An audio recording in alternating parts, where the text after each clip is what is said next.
Hello दोस्तों, नमस्कार। स्वागत है आपका हमारे यूट्यूब चैनल देवभूमि स्टडी पॉइंट में। आप सभी कैसे हैं मित्रों? मैं उम्मीद करता हूं आप सभी लोग स्वस्थ होंगे, मस्त होंगे तथा आपकी स्टडी काफ़ी ज़्यादा अच्छी चल रही होगी दोस्तों। साथियों, मैं आज आपके साथ डिस्कस करने वाला हूं हिंदी के कुछ महत्वपूर्ण प्रश्न। और दोस्तों, आप सभी जानते होंगे हमारे उत्तराखंड की परीक्षाओं में हिंदी का काफ़ी महत्वपूर्ण रोल हो जाता है दोस्तों। 20 नंबर के इससे हमारे प्रश्न बनते हैं सीधे सीधे हमें देखने के लिए। तो दोस्तों, आप लोगों ने इसे भली भांति तैयार कर रखा होगा। बस अब आप लोगों ने क्या करना है कि इसकी तैयारी को अपना जांच लेना है। अगर आप लोगों ने रिलेटिव में अपनी तैयारी को भली भांति कर रखा है तो आज आप लोग इस वाले टेस्ट पेपर में अगर आप 16 या फिर 16 से ज़्यादा अगर स्कोर कर लेते हैं तो ये मान के चलिए कि आपकी हिंदी की तैयारी बेहतर है। बाकी दोस्तों, इससे पहले मैं आपको हिंदी व उत्तराखंड के ऊपर एक मॉडल टेस्ट पेपर की वीडियो भी दे चुका हूं। अगर आपने उस वीडियो को नहीं देखा है दोस्तों तो उस वीडियो का लिंक मैं डिस्क्रिप्शन बॉक्स में शेयर कर दूंगा। आप लोग वहां जाकर के उन वीडियोस को चेक कर सकते हैं। दोस्तों, आपका ज़्यादा समय ना खराब करते हुए वीडियो को प्रारंभ करते हैं। लेकिन एक रिक्वेस्ट साथियों आप सभी से कि अगर आप लोगों को कंटेंट और वीडियो इन्फॉर्मेटिव लगती है तो वीडियो को लाइक करके चैनल को जरूर सब्सक्राइब कर लीजिएगा। प्रारंभ करते हैं दोस्तों। काला घोड़ा तेज दौड़ता है में क्रिया विशेषण क्या होगा? आपके ऑप्शन है काला, तेज, दौड़ता है या फिर घोड़ा। दोस्तों, आप सभी लोगों ने अपना अपना आंसर लगा लिया होगा। इसका बिल्कुल राइट आंसर हो जाएगा ऑप्शन बी। इसमें तेज शब्द दोस्तों, इसमें क्रिया विशेषण ये है, एक क्रिया विशेषण शब्द है। देखिए दोस्तों, क्रिया विशेषण किसे कहते हैं? जो शब्द क्रिया की विशेषता बताते हैं वह क्रिया विशेषण शब्द कहलाते हैं। अब देखिए दोस्तों, इसमें घोड़ा क्रिया क्या कर रहा है? दौड़ने की क्रिया कर रहा है। तो इसमें क्रिया क्या हो गई दोस्तों? दौड़ना क्रिया हो गई। और लेकिन दौड़ कैसे रहा है दोस्तों? तेज दौड़ रहा है। तो तेज क्या हो गई दोस्तों? क्रिया की भी विशेषता बता दी गई है, इसलिए ये शब्द तेज हमारा क्रिया विशेषण शब्द है। बाकी दोस्तों, अगला प्रश्न हमारा, प्रतिदिन में कौन सा समास है? आपके ऑप्शन है अव्ययी भाव समास, तत्पुरुष समास, द्वंद्व समास या फिर कर्मधारय समास। तो दोस्तों, इसका बिल्कुल राइट आंसर हो जाएगा ऑप्शन ए। प्रतिदिन शब्द में दोस्तों अव्ययी भाव समास होगा। अब देखिए दोस्तों, आपने कैसे पहचानना है इस अव्ययी भाव समास को? तो आप लोगों ने देखना है दोस्तों कि किसी भी शब्द के आगे अगर उपसर्ग लगा हुआ है तो दोस्तों उसमें हमारा अव्ययी भाव समास होगा। जैसे दोस्तों देखिए, इसमें हमारा दिन एक मूल शब्द था और उसके आगे प्रति उपसर्ग लगा हुआ है। तो दोस्तों, इस प्रकार से इसमें हमें पता लग जाएगा कि इसमें उपसर्ग का प्रयोग स्टार्टिंग में हो रखा है, तो इसमें अव्ययी भाव समास होगा। और वैसे ही दोस्तों, यथाशीघ्र, जैसे हम बोलते हैं यथाशीघ्र, तो शीघ्र शब्द के आगे यथा शब्द लगा हुआ है दोस्तों, यानी कि यथा उपसर्ग लगा हुआ है। तो यथाशीघ्र शब्द में भी क्या होगा दोस्तों? अव्ययी भाव समास होगा। मैं उम्मीद करता हूं आप लोग इसे भली भांति समझे होंगे। अगला प्रश्न है, निजवाचक सर्वनाम का प्रयोग किस वाक्य में हुआ है? आपके ऑप्शन है आज अपनापन कहाँ है, यह मेरी निजी पुस्तक है, आप भला तो जग भला, और चौथा ऑप्शन है दोस्तों अपनों से क्या छिपाना। तो दोस्तों, इसका बिल्कुल राइट आंसर हो जाएगा ऑप्शन सी, आप भला तो जग भला। ये जो वाक्य है दोस्तों, इसमें निजवाचक सर्वनाम का प्रयोग हुआ है। अब देखिए दोस्तों, इसमें आप लोग आप शब्द को देख रहे होंगे और आप लोग सोच रहे होंगे कि इसमें निजवाचक सर्वनाम का प्रयोग कैसे हुआ है। तो दोस्तों, ये जो आप है ना, ये स्वयं के लिए प्रयोग होने वाला आप है। जैसे बोलते हैं ना, मैं आप ही चला जाऊंगा, यानी कि मैं स्वयं ही चला जाऊंगा। तो दोस्तों, यह वह वाला आप है। ठीक है, आप लोगों ने इसे समझना है। अगला प्रश्न हमारा, कल्पांत शब्द में कौन सी संधि है? आपके ऑप्शन है यण संधि, गुण संधि, व्यंजन संधि या फिर दीर्घ संधि। दोस्तों, इसका बिल्कुल राइट आंसर हो जाएगा ऑप्शन डी। कल्पांत शब्द में दोस्तों दीर्घ संधि मौजूद है। अब देखिए दोस्तों, कल्पांत शब्द का अगर आप लोग संधि विच्छेद करते हैं ना तो आपको प्राप्त होता है कल्प धन अंत। कल्प धन अंत। और दोस्तों, इसमें जो कल्प का अ है और अंत का जो अ है, दोनों के दोनों अ मिलकर के बड़ा आ बना देंगे और इस प्रकार से यह शब्द बन जाएगा हमारा कल्पांत, और इसमें हमारी दीर्घ संधि प्रयोग में आएगी। नेक्स्ट क्वेश्चन हमारा, य र ल व व्यंजनों को हम लोग क्या कहते हैं? आपके ऑप्शन है ऊष्म व्यंजन, स्पर्श व्यंजन, अंतस्थ व्यंजन या फिर उपयुक्त में से कोई नहीं। दोस्तों, बहुत ही बेसिक से प्रश्न है। अगर किसी ने भी इसको वर्णमाला को पढ़ा होगा तो आसानी से उसने इस प्रश्न को कर लिया होगा। इसका बिल्कुल राइट आंसर हो जाएगा दोस्तों ऑप्शन सी। य र ल व जो व्यंजन है दोस्तों वह हमारे अंतस्थ व्यंजन है। आप लोगों ने ध्यान रखना है। आप सभी जानते होंगे दोस्तों हिंदी में अंतस्थ व्यंजनों की संख्या कितनी है? तो 4 हमारे अंतस्थ व्यंजनों की संख्या है और य र ल व यह हमारे अंतस्थ व्यंजन कहलाते हैं। बाकी दोस्तों, आप लोगों ने ध्यान रखना है कि अंतस्थ व्यंजनों को हम लोग अर्धस्वर भी कहते हैं। ठीक है, कभी अगर पूछा जाए कि अर्धस्वर किसे कहते हैं तो हम लोग अंतस्थ व्यंजनों को अर्धस्वर भी कहते हैं। अगला प्रश्न है दोस्तों, कुक्षी शब्द का तद्भव रूप क्या होगा? आपके ऑप्शन है कोख, कबूतर, कछुआ या फिर केश। दोस्तों तद्भव शब्द और तत्सम शब्द क्या होते हैं? देखिए तत्सम शब्द वह संस्कृत के शब्द होते हैं जो हम लोग हिंदी में इस्तेमाल करते हैं, और तद्भव शब्द वह होते हैं दोस्तों जो हिंदी के ही शब्द है और हम हिंदी में ही इस्तेमाल कर रहे हैं। देखिए जिस प्रकार से तत्सम, आप लोगों ने तत्सम और तद्भव से समझना कैसे है। तत्सम में दोस्तों आप लोगों को पता लग, आप लोगों ने ध्यान रखना है कि ये संस्कृत के शब्द होंगे, और तद्भव में आप लोगों ने ध्यान रखना है यह उसी संस्कृत के शब्द का तद्भव रूप यानी कि हिंदी वाला रूप होगा। तो कुक्षी शब्द दोस्तों एक तत्सम शब्द है, और इसका आप लोगों ने तद्भव यानी कि हिंदी वाला शब्द आप लोगों ने इसमें बताना है। और दोस्तों इसका बिल्कुल राइट आंसर हो जाएगा ऑप्शन ए। कुक्षी शब्द का तद्भव रूप दोस्तों कोख होगा। ठीक है, आप लोगों ने इसे ध्यान में रखना है कि कोख कुक्षी शब्द का तद्भव रूप होगा।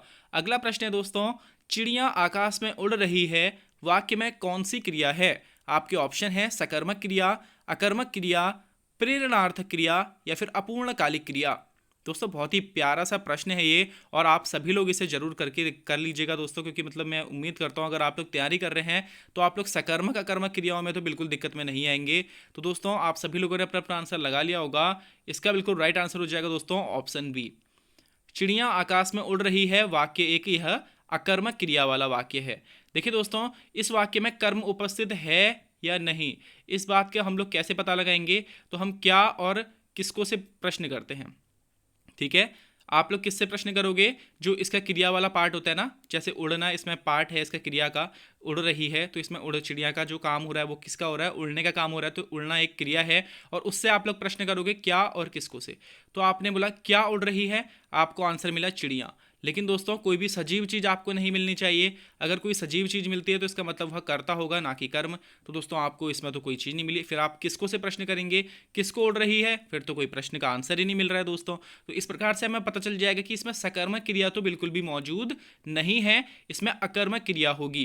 ठीक है दोस्तों, इसमें कर्म की उपस्थिति नहीं है।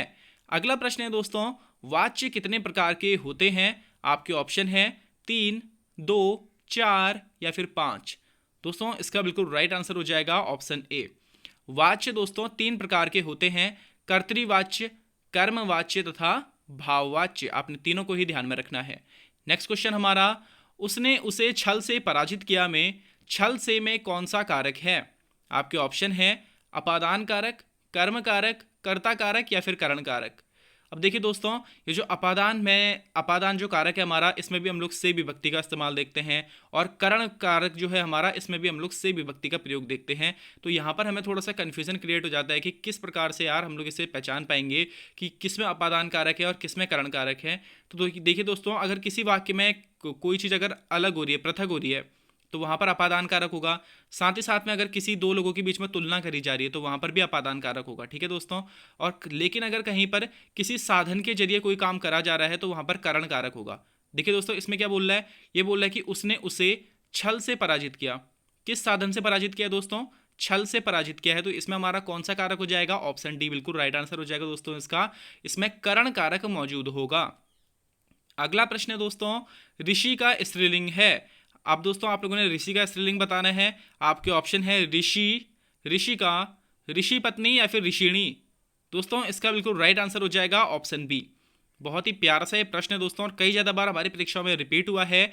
ऋषि का स्त्रीलिंग शब्द दोस्तों आप लोगों ने ध्यान रखना है कि ऋषि का ही इसका स्त्रीलिंग शब्द हो जाएगा।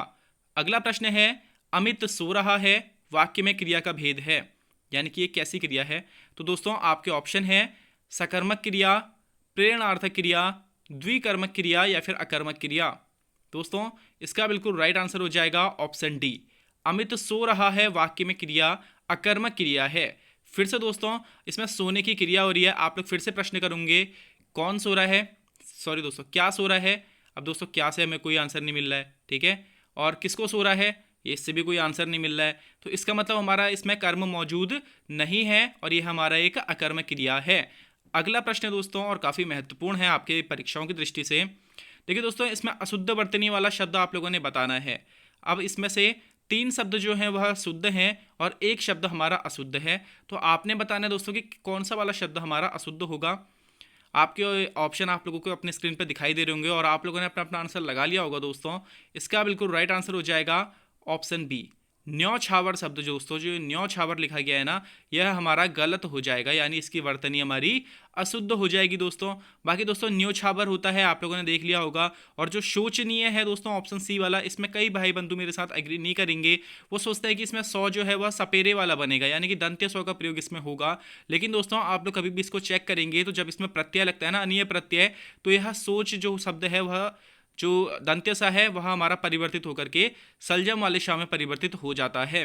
बाकी दोस्तों कैलाश शब्द में भी कई सारे लोग ये करेंगे कि लास्ट में जो शाह लगा हुआ है उसमें सलजम वाला सा होगा, लेकिन आपने यहाँ सपेरा वाला सौ लगाया हुआ है, तो दोस्तों इसमें सपेरा वाला सौ ही लगेगा। आप लोगों ने इसको भी ध्यान में रखना है। और वो तीनों शब्द हमारे शुद्ध हैं। और जो शब्द दोस्तों मेरे यहाँ पे जो ये रेड दोस्तों सर्कल के अंदर बंद है, रेड जो दोस्तों एक ये बाउंड्री के अंदर बंद है, यह वाला हमारा अशुद्ध शब्द हो जाएगा। बाकी तीनों हमारे शुद्ध हैं और आपने तीनों ही शब्दों को ध्यान में रखना है।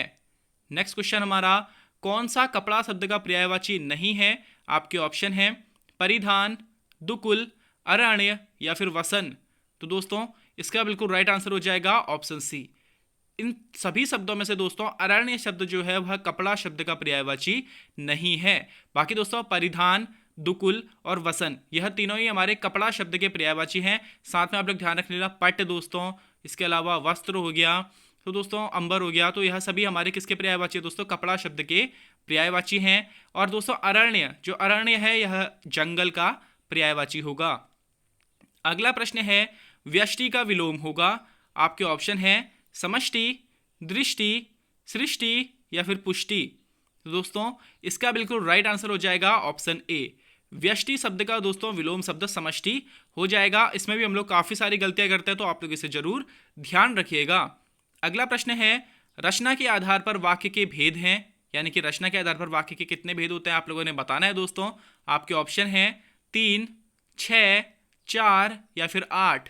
तो दोस्तों इसका बिल्कुल राइट आंसर हो जाएगा ऑप्शन ए। रचना के आधार पर वाक्य के दोस्तों 3 भेद होते हैं। ये 3 भेद कौन कौन से होते हैं दोस्तों? तो सरल वाक्य, संयुक्त वाक्य और मिश्र वाक्य। आपने तीनों को ही ध्यान रखना है कि रचना के आधार पर वाक्य के 3 भाग हैं। अगला प्रश्न है दोस्तों, मेरी माँ खाना बना रही है, वाक्य में कर्ता का विस्तार क्या है? आपके ऑप्शन है खाना, मेरी, माँ या फिर बना रही है। तो दोस्तों इसका बिल्कुल राइट आंसर हो जाएगा ऑप्शन बी। इसमें जो मेरी शब्द है वह कर्ता का विस्तार है।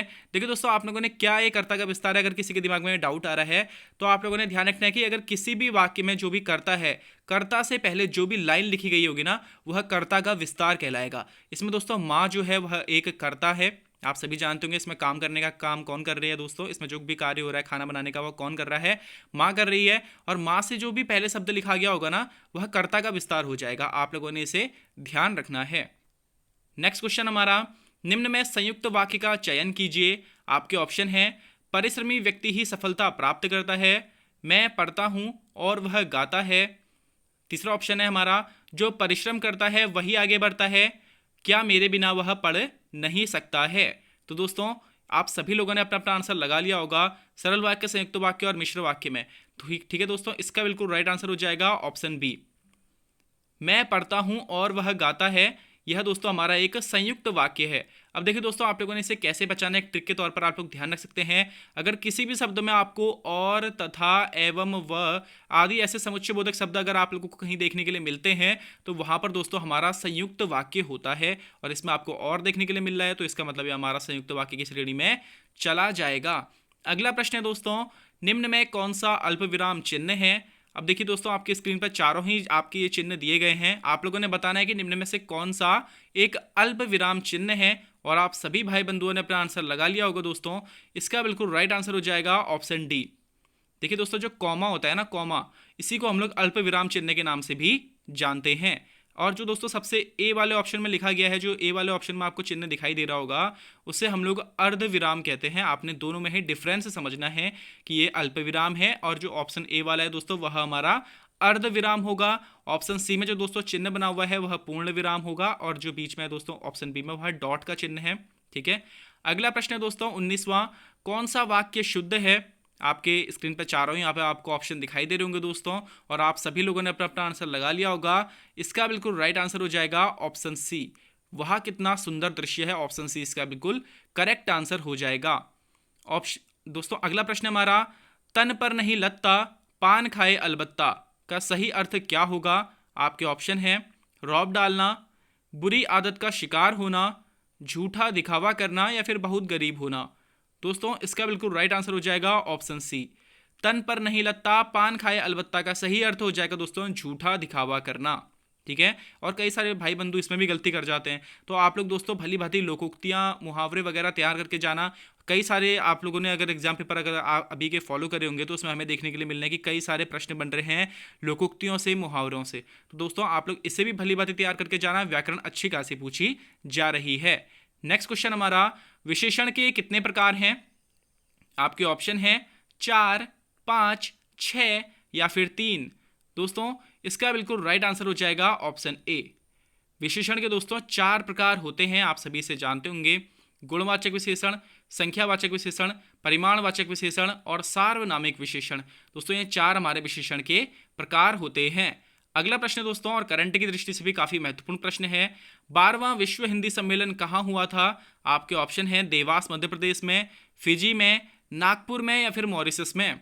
तो दोस्तों इसका बिल्कुल राइट आंसर हो जाएगा ऑप्शन बी, फिजी देश में दोस्तों 12वां विश्व हिंदी सम्मेलन हमारा समाप्त हुआ है, और वर्ष 2023 के फरवरी महीने में दोस्तों यह विश्व हिंदी सम्मेलन का आयोजन फिजी में किया गया था। तो आपके हिंदी की दृष्टि से और दोस्तों करंट अफेयर की दृष्टि से, दोनों की ही दृष्टि से ये हमारे लिए महत्वपूर्ण प्रश्न बन जाता है। अगला प्रश्न दोस्तों, हिंदी का पहला समाचार पत्र कौन सा था? आपके ऑप्शन है उदंत मार्तंड, युगवाणी, बंगाल गजट या फिर सुधावर्षण। तो दोस्तों इसका बिल्कुल राइट आंसर हो जाएगा ऑप्शन ए। हिंदी का पहला समाचार पत्र दोस्तों उदंत मार्तंड था, जो कि 30 मई 1826 को कलकत्ता से पंडित जुगल किशोर के संपादकत्व में प्रकाशित हुआ था। दोस्तों आपने सभी तथ्य ध्यान में रखना है, 30 मई 1826 को कहाँ से निकला था? ये कलकत्ता से निकला था, और यह एक साप्ताहिक समाचार पत्र था दोस्तों। यह डेली वाला समाचार पत्र नहीं था, यानी डेली आने वाला नहीं था। और उदंत मार्तंड हमारा हिंदी का पहला समाचार पत्र है। लेकिन दोस्तों एक प्रश्न आप लोग ध्यान रखिएगा कि हिंदी का पहला दैनिक समाचार पत्र कौन सा था, यानी कि जो डेली आने वाला समाचार पत्र था वह हिंदी भाषा का पहला समाचार पत्र कौन सा था? तो दोस्तों जो आपका ऑप्शन डी है वह बिल्कुल करेक्ट हो जाएगा इसका आंसर। सुधावर्षण जो है दोस्तों वह हिंदी का पहला दैनिक समाचार पत्र था, जो कि 1854 से प्रकाशित हुआ था कलकत्ता से। ठीक है, आपने इसे भी ध्यान में रखना है। और दोस्तों आज का अंतिम प्रश्न है, उत्पत्ति के आधार पर शब्दों के कितने भेद होते हैं? आपके ऑप्शन है दोस्तों 4, 5, 6 या फिर 3। तो दोस्तों आप सभी भाई बंधुओं ने अपना आंसर लगा लिया होगा। इसका बिल्कुल राइट आंसर हो जाएगा दोस्तों ऑप्शन बी। उत्पत्ति के आधार पर दोस्तों शब्दों के 5 भेद होते हैं, और ये काफ़ी ज़्यादा महत्वपूर्ण है दोस्तों। कभी कभी देखिए उत्पत्ति की जगह पर इतिहास दे देता है या फिर स्रोत दे देता है, तो आपने ध्यान रखना है उत्पत्ति, इतिहास और स्रोत के आधार पर शब्दों के 5 भेद होते हैं। ये 5 भेद कौन कौन से हैं दोस्तों? तो तत्सम, तद्भव, देशज, विदेशज तथा संकर शब्द, ये दोस्तों 5 हमारे उत्पत्ति के आधार पर शब्दों के भेद होते हैं। बाकी दोस्तों ये वीडियो यहीं पर समाप्त होती है। आप लोगों को ये वीडियो कैसी लगी आप लोग मुझे कमेंट बॉक्स में जरूर बताइएगा। आगे मैं आप लोगों के लिए दोस्तों हिंदी और उत्तराखंड के मॉडल टेस्ट पेपर आप लोगों के लिए लेकर के आऊँगा। तो दोस्तों अगर आप लोग अभी तक चैनल को सब्सक्राइब नहीं करा है तो वीडियो को लाइक करके चैनल को प्लीज़ सब्सक्राइब कर दीजिएगा और अपना सपोर्ट दीजिएगा दोस्तों। बाकी आपको इस चैनल पर अच्छे कंटेंट आगे भी देखने के लिए मिलेंगे। आप लोगों को आपके आगामी एग्जाम्स के लिए हार्दिक शुभकामनाएं, बधाइयाँ देते हुए मैं अपनी वाणी को विराम देता हूँ दोस्तों। धन्यवाद।